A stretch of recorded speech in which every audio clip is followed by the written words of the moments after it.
અમદાવાદની થલતેજમાં ઉદ્ગમ સ્કૂલ સામે એનએસયુઆઈએ ગંભીર આરોપ લગાવ્યા છે। ઉદ્ગમ સ્કૂલમાં શિક્ષણના નામે ધંધાકીય પ્રવૃત્તિ ચાલતી હોવાનો એનએસયુઆઈનો આરોપ। ઉદ્ગમ સ્કૂલમાં જ ખાનગી કોચિંગ ક્લાસ ચલાવતા હોવાનો એનએસયુઆઈએ આરોપ લગાવ્યો।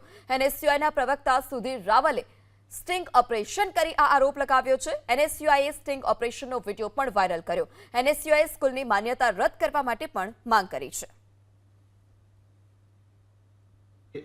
ધારો કે એને 11માં તો પછી ધારો કે એને ઉદ્ગમમાં રાખશું તો પછી ઉદ્ગમવાળા એમની કે ચોકસી સાહેબ શું છે અમને બહુ આમ રૂલ્સ ઓફ રેગ્યુલેશન વહેલું નહીં આવવાનું લેવા મૂકવા પહેલાં ફર્સ્ટ સેકન્ડમાં એવું બહુ કરતા એટલે ભાઈ એવું નહીં કે કીસ્ટોનમાં નહીં ભણવાનું અહીંયા નહીં ક્લાસીસ કરવાના। આ જે છે આ બેચનું નામ જ યુકે બેચ છે। ઉદ્ગમ ને કીસ્ટોન બેચ છે। ઉદ્ગમ અને કીસ્ટોન યુકે માં કીસ્ટોન ત્યાં ટ્યુશન ક્લાસીસ નથી લેતા, કીસ્ટોન જ 11-12 ભણાવે છે। ઉદ્ગમ નહીં કીસ્ટોન જ ભણાવે। ઉદ્ગમ સ્કૂલની અંદર કીસ્ટોન ના જ ટીમ મેમ્બર્સ ત્યાં જઈને આખા સિસ્ટમ રન કરશે। એટલે આ એને જે પતે એ પછી સેલ્ફ સ્ટડીનો ટાઈમ તો કેટલી ફીસ સાહેબ?